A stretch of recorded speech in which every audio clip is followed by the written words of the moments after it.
പ്രിയപ്പെട്ട സഹോദരങ്ങളെ, നമസ്കാരം. ജോർജ് നെടുമ്പാറയാണ് നിങ്ങളോടൊപ്പം ചേരുന്നത്. 4 മാസമായി ഞാൻ കേരളത്തിലുണ്ട്. എൻ്റെ സ്വദേശം എറണാകുളം ജില്ലയിലെ മൂവാറ്റുപുഴ താലൂക്കിൽ പാലക്കുഴ ഗ്രാമമാണ്. സർക്കാർ ജോലിയിൽ നിന്നും വിരമിച്ച് ഡൽഹിയിൽ താമസിക്കുന്നു. നാളെ നാട്ടിൽ നിന്നും ഡൽഹിക്ക് തിരിക്കും. ഈ കനത്ത മഴയിലും നാടിൻ്റെ വിവിധ പ്രദേശങ്ങളിലൂടെ എനിക്ക് സഞ്ചരിക്കേണ്ടതായി വന്നു. യാത്രക്കിടെ ചില കാര്യങ്ങൾ ഞാൻ തിരിച്ചറിഞ്ഞു. അത് നിങ്ങളുമായിട്ട് പങ്കുവയ്ക്കുകയാണ്. നെടുമ്പാറ ഇൻസ്പിറേഷൻ 3ലേക്ക് എവർക്കും സ്വാഗതം. കാര്യമൊക്കെ ശരിയാണ്. കേരളത്തിൻ്റെ ഹരിത ഭംഗി കൊണ്ടും ഹൃദയകാന്തി കൊണ്ടും മനോഹരമായിരിക്കാം. കതിര് വീശുന്ന കേരളമാകാം, സഖ്യനിരകളിൽ കസവ് ചാർത്തിയ മലയാളമാണെന്നും ദൈവത്തിൻ്റെ സ്വന്തം നാടെന്നും ഒക്കെ പറയുന്നത് കേൾക്കുമ്പോൾ അതിൽ അധിവസിക്കുന്ന ജനങ്ങളുടെ മനോഭാവവും പെരുമാറ്റ രീതികളും നിലവാരമുള്ളതാണെന്ന് പറയാൻ വയ്യ. സാംസ്കാരിക മനസ്സുള്ളവരുടെ എണ്ണം തുളവും കുറവായിട്ട് വരികയാണ്. കേരളം എതിർക്കുന്നവരുടെയും വിമർശിക്കുന്നവരുടെയും പ്രദേശമായി മാറിക്കഴിഞ്ഞു. കേൾക്കുന്നവർ കുറവാണിവിടെ. കേരളത്തിലെ ജനങ്ങളിലും പ്രകൃതിയിലുമൊക്കെ വിഷാംശങ്ങൾ ഒത്തിരി പടരാൻ തുടങ്ങിയിട്ടുണ്ട്. വളരെ മോശം മനോഭാവങ്ങളും പെരുമാറ്റ രീതികളും ഇവിടുത്തെ ആൾക്കാരിൽ അതിവേഗം വളരുകയാണ്. അതുകൊണ്ട് തന്നെ ദൈവത്തിൻ്റെ സ്വന്തം നാട് എന്നൊന്നും ഇപ്പോൾ പറയാനായില്ല. പ്രവർത്തനങ്ങളും പെരുമാറ്റങ്ങളും കേരള സംസ്കാരത്തെ ജീർണിപ്പിച്ചുകൊണ്ടിരിക്കുകയാണ്. ഇവിടെ അയൽവക്ക സ്നേഹം കാണാനേ ഇല്ല. ചുറ്റിലും മതിൽക്കെട്ടുകൾ, സ്വന്തം വീട്, കുടുംബം, കുട്ടികള്, അവനവന്റെ ആൾക്കാര്, സ്വത്ത്, പണം, അതെങ്ങനെ വർദ്ധിപ്പിക്കാമെന്ന ചിന്തകളുമായി നടക്കുന്ന കൂവമണ്ഡപങ്ങളുടെ എണ്ണം പെരുകുകയാണ്. സുവിശേഷക്കാരും ജാതി മത വർഗ രാഷ്ട്രീയക്കാരും തിമിർക്കുകയാണ് ഇവിടെ. അവർക്ക് സങ്കല്പത്തിലുള്ള ദൈവത്തെ മതി. സാക്ഷാൽ ദൈവം വീട്ടിലേക്ക് കയറി വന്നാൽ വന്ന വഴിയോടെ അവരെ ഇറക്കി വിടുന്ന വിശ്വാസികളെ നമുക്ക് കാണാൻ കഴിയും. കള്ളിഷാപ്പിലും ബിയർ ഫാമിലുമൊക്കെ ആനന്ദം കണ്ടെത്തുന്നവർ അതങ്ങനെ. നാട്ടിലുള്ളവർ സ്വന്തം ഭൂമിയിൽ കൃഷി ചെയ്യില്ലെന്നേ.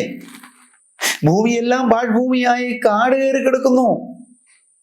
കഴിഞ്ഞ ദിവസം കാട് വെട്ടിച്ചതിന് 8,000 രൂപ എനിക്ക് ചെലവായി, ഒരു കാര്യമില്ലാതെ.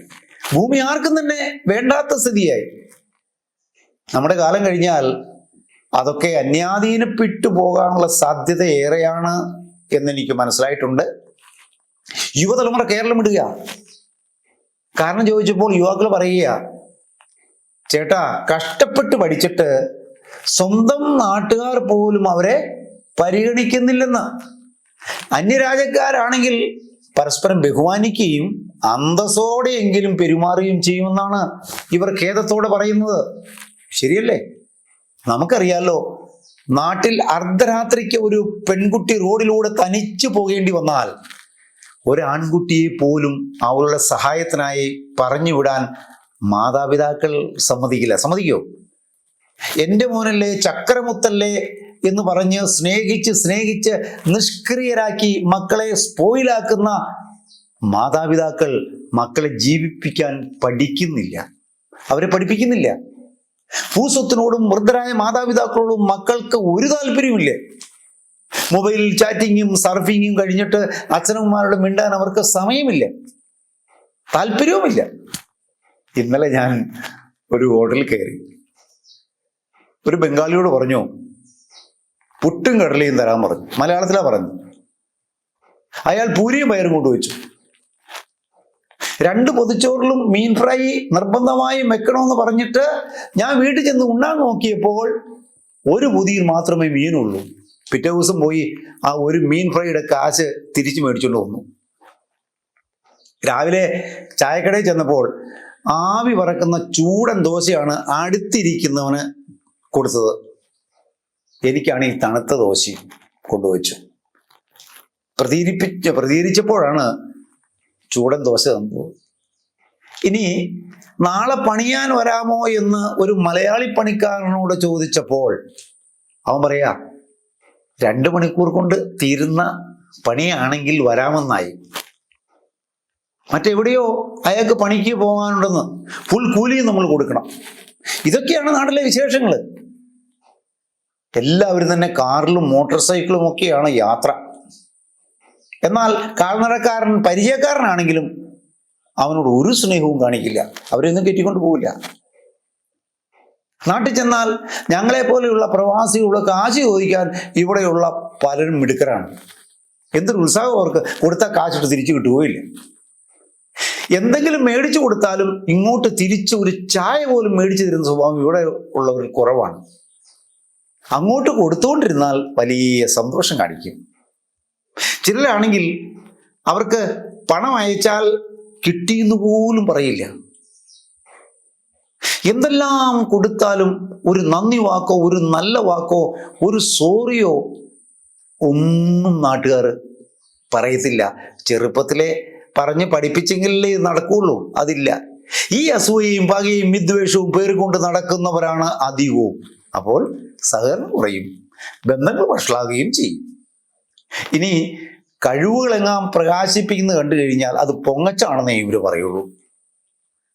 കൊടുക്കുന്നതും മേടിക്കുന്നതും ഒക്കെ ആരും അറിയരുത്, ദൈവം മാത്രം അറിഞ്ഞാൽ മതി എന്ന് പൂജാരികൾ പോലും ഇവരെ പറഞ്ഞ് ധരിപ്പിച്ചു വെച്ചിരിക്കുകയാണെന്ന് തോന്നുന്നു.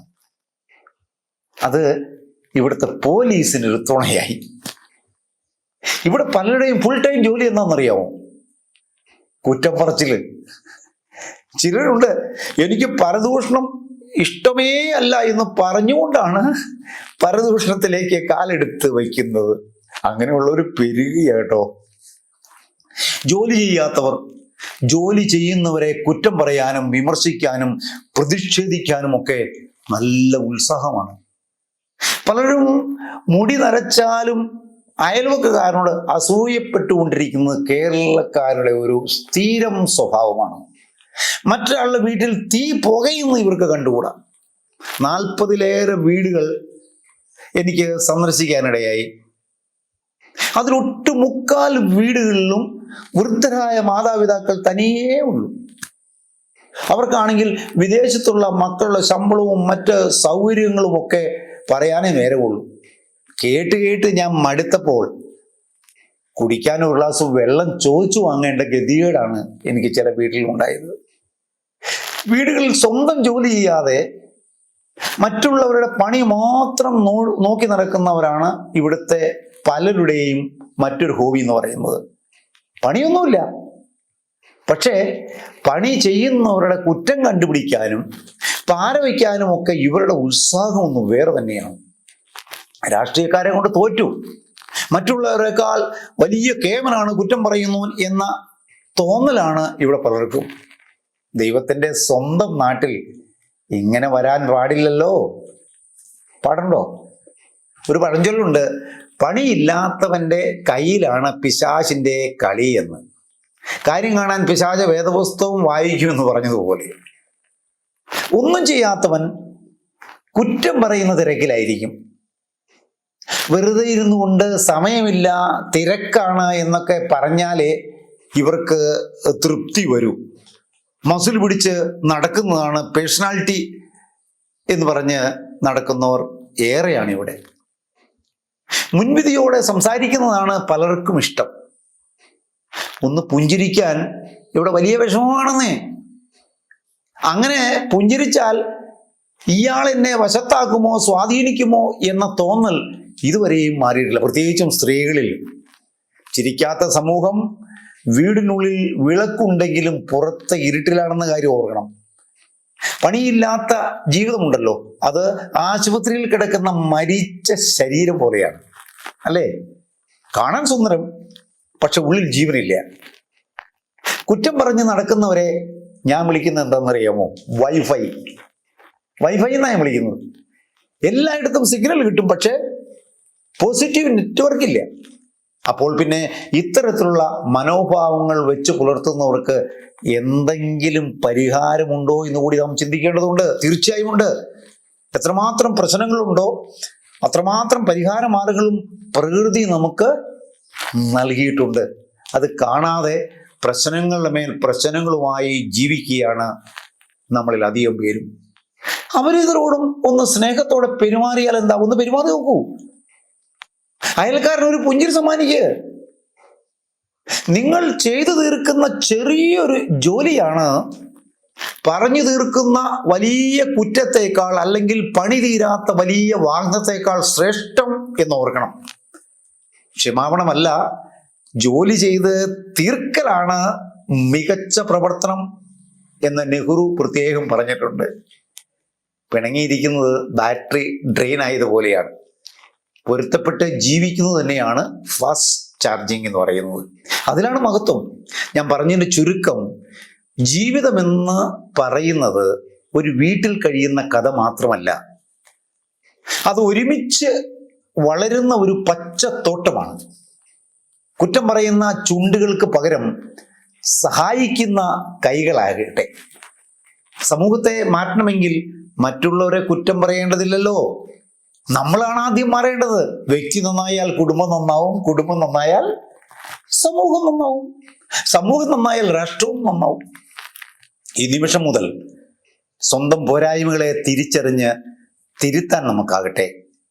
സ്നേഹവും സേവനവും ചേർന്നാൽ മാത്രമേ ആ വിഷം മാറ്റിയെടുക്കാൻ സാധിക്കുകയുള്ളൂ, ശുദ്ധീകരണവും നടക്കും. പ്രിയപ്പെട്ടവരെ, ഞാൻ ഇന്ന് നിങ്ങളുമായിട്ട് പങ്കുവച്ച കാര്യങ്ങൾ നിങ്ങളുടെ ജീവിതത്തിൽ ആവശ്യമായ മാറ്റങ്ങൾ വരുത്തും. മഹാകവി ഉള്ളൂർ പറഞ്ഞതുപോലെ അന്യോന്യം സ്നേഹിച്ചും സേവിച്ചും ആശ്രയിച്ചും ജീവിക്കാൻ നമുക്ക് സാധിക്കട്ടെ എന്ന് പ്രത്യാശയോടെ നിർത്തുന്നു. നന്ദി, നമസ്കാരം.